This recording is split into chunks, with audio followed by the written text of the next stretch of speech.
Nama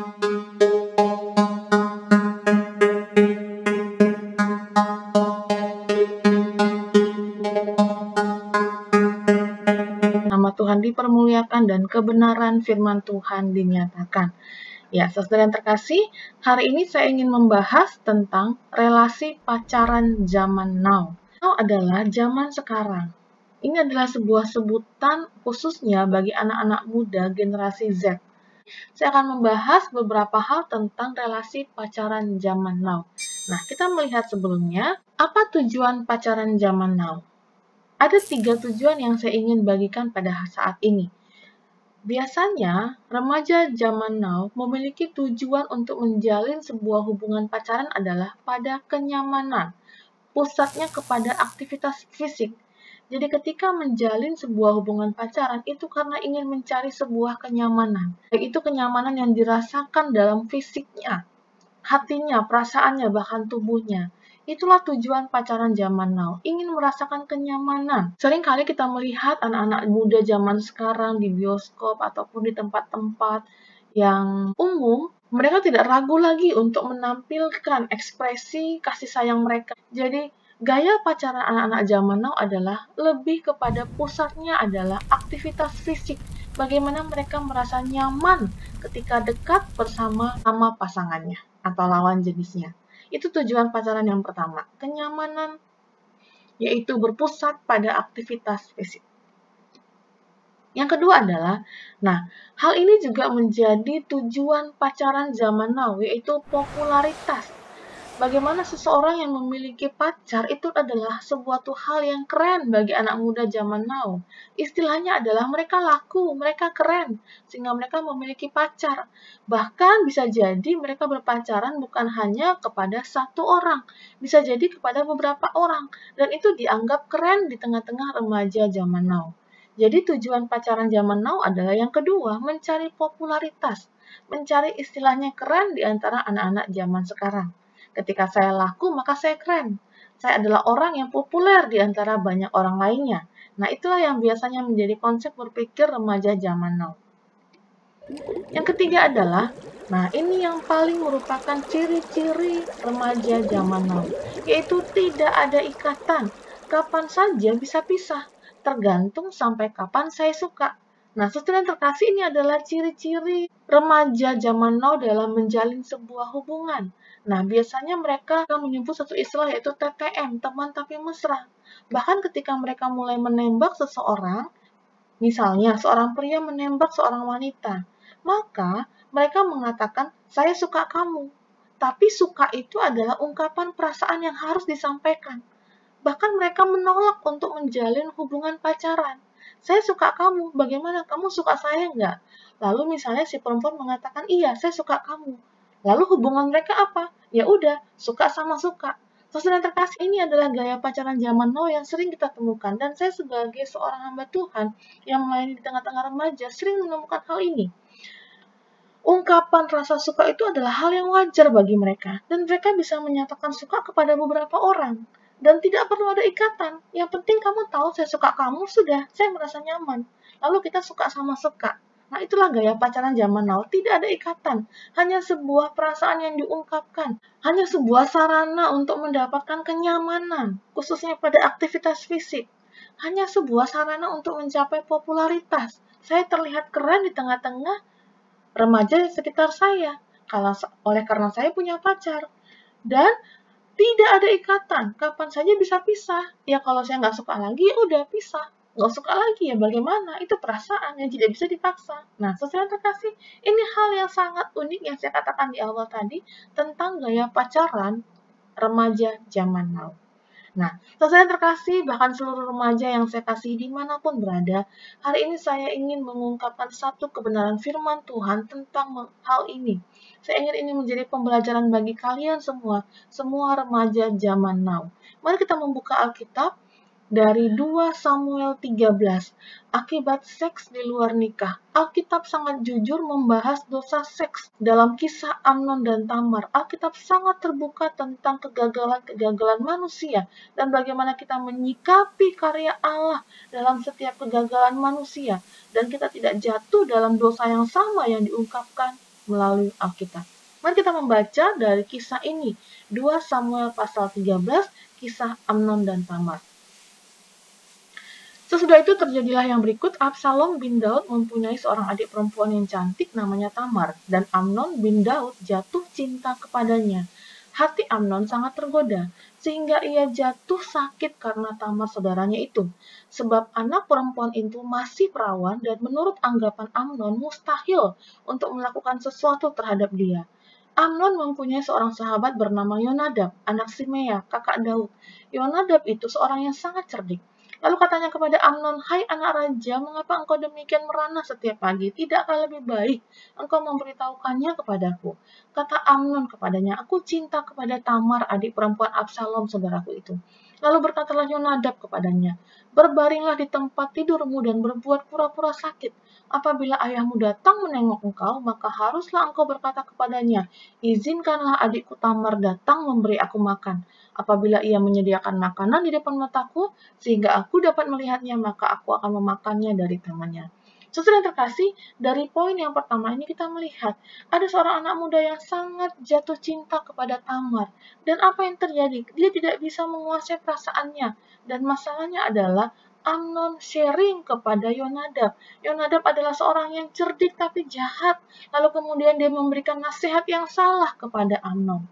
Semua anak muda dimanapun berada, hati-hatilah, pergaulan yang buruk merusak kebiasaan baikmu. Percayalah, ketika engkau mengungkapkan perasaan kepada orang yang salah, dan dia memberikan solusi yang salah kepadamu, maka engkau akan jatuh dalam kesalahanmu itu. Inilah yang terjadi kepada Amnon. Dia share kepada orang yang salah perasaannya, dan akhirnya memberikan solusi yang salah kepada dia. Maka hidupnya ke depan menjadi salah juga, bahkan menjadi hancur. Kita melihat yang berikutnya. Sesudah itu berbaringlah Amnon dan berbuat pura-pura sakit. Dan ketika raja datang menengok dia, berkatalah Amnon kepada raja, "Izinkanlah adikku Tamar datang membuat barang 2 kue di depan mataku, supaya aku memakannya dari tangannya." Lalu Daud menyuruh orang kepada Tamar ke rumahnya dengan pesan, "Pergilah ke rumah Amnon kakakmu, dan sediakanlah makanan baginya." Maka Tamar pergi ke rumah Amnon kakaknya yang sedang berbaring-baring. Lalu anak perempuan itu mengambil adonan, meremasnya dan membuat kue di depan matanya. Kemudian dibakarnya kue itu. Sesudah itu gadis itu mengambil kuali dan mengeluarkan isinya di depan Amnon. Tetapi ia tidak mau makan. Berkatalah Amnon, "Suruhlah setiap orang keluar meninggalkan aku." Lalu keluarlah setiap orang meninggalkan dia. Lalu berkatalah Amnon kepada Tamar, "Bawalah makanan itu ke dalam kamar, supaya aku memakannya dari tanganmu." Lalu Tamar mengambil kue yang disediakannya itu, lalu membawanya kepada Amnon kakaknya ke dalam kamar. Dan ketika gadis itu menghidangkannya kepadanya supaya ia makan, dipegangnyalah gadis itu dan berkata kepadanya, "Marilah tidur dengan aku, adikku."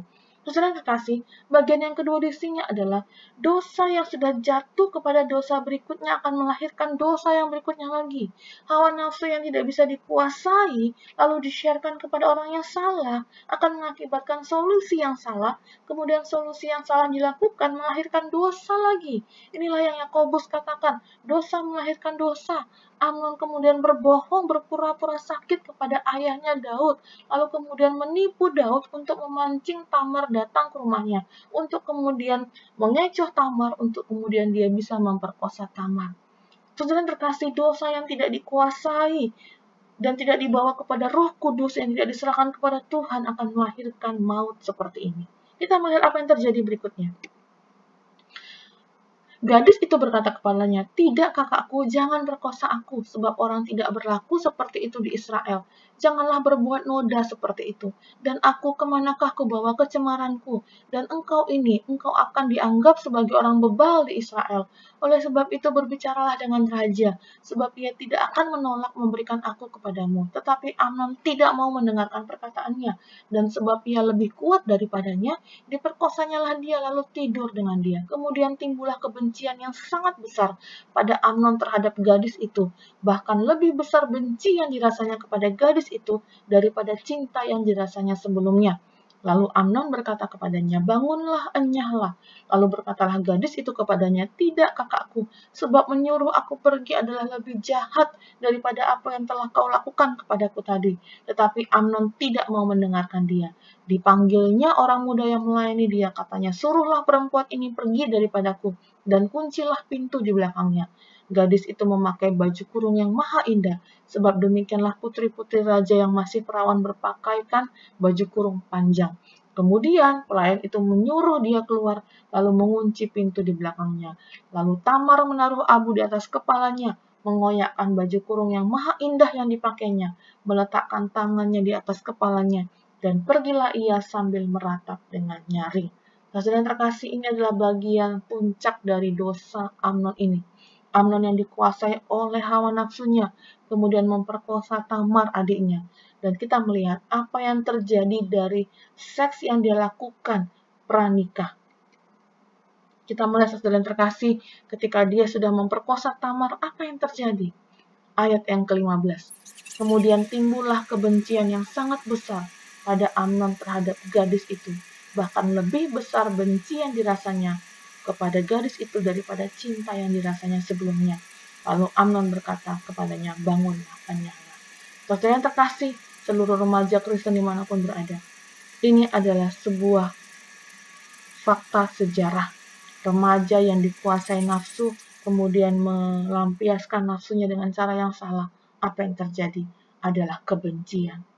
Kebencian akan seks yang dilakukannya kepada gadis itu.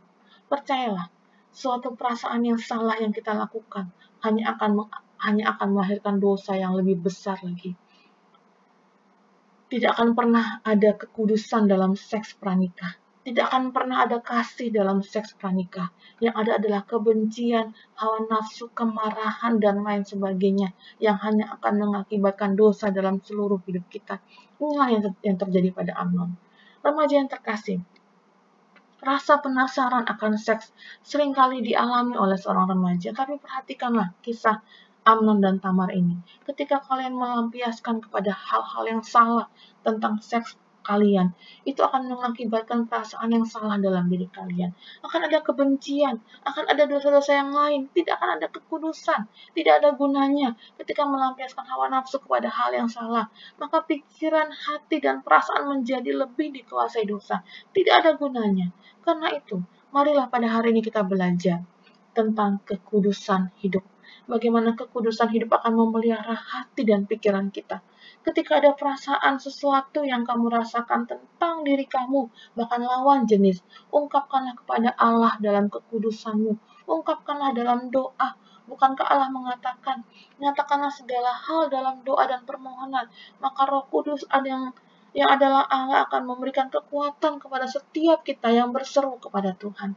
Saudara yang terkasih, remaja yang terkasih dimanapun berada, relasi pacaran zaman now, hati-hati.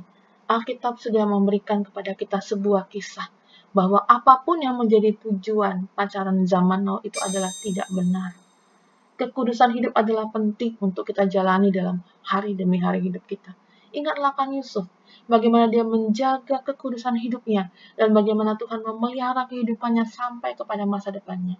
Maka, jadilah remaja yang tidak terikat oleh hawa nafsu, yang tidak hanya mau mencari hal-hal sensasi dalam dirinya, popularitas yang di luar dirinya, bahkan tidak mencari sesuatu yang dia bisa bebas dari semua ikatan, tapi bisa melampiaskan semua perasaannya. Itu semua salah. Marilah kembali kepada Alkitab. Percayalah, sesuatu yang kamu lakukan di luar Alkitab hanya akan berakibat kekecewaan, hanya akan berakibat maut, kematian, kebinasaan, kemarahan, dan lain sebagainya. Kita melihat keluarga Daud setelah peristiwa Amnon dan Tamar, maka keluarga itu hancur. Ini adalah buah dari dosa Daud juga dengan Batseba. Terlalu banyak dosa seks yang akan melahirkan dosa seks lagi, yang akan melahirkan kehancuran dalam keluarga dan lain sebagainya. Intinya, marilah kita menjaga kekudusan hidup kita di hadapan Tuhan. Percayalah, ada waktu Tuhan yang indah bagi kita sekalian. Menikmati kekudusan di dalam Tuhan adalah hal yang sangat spesial dan sangat indah untuk kita bisa alami hari demi hari.